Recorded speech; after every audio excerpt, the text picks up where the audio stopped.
The 10 teams most likely to win the 2019 national title. The path to a national championship is never easy. It's called March Madness for a reason. Upsets are a nest. Looking at this objectively, Duke does not have the easiest path to a title. But it's Duke and all UMBC jokes aside, Virginia is probably the most complete team in the country going into this year's tournament. Duke and Michigan State related AAA.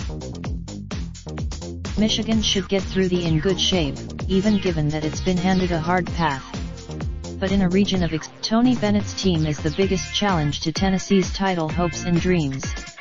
If the Vols can prove a clash with Kentucky looks likely for Carolina this year, which would make for one hell of a Midwest regional final.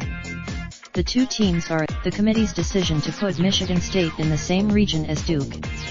The Spartans proven outside of Carolina, the Midwest doesn't feature any major speed bumps along Kentucky's road to Minneapolis. There are a few teams. The West is weird. Syracuse is like Michigan State. The biggest thing standing in the Hokies' way is Duke, which it beat in the regular season.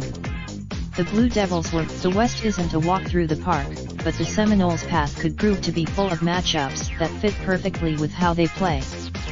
Florida State related slideshow first round NCAA games you shouldn't Mississippi provided by Tribune News Service. Raindrop, drop top smoking, no cooking the hot pot. Fucking on your bitch, yeah, that. Looking up, open the park pot.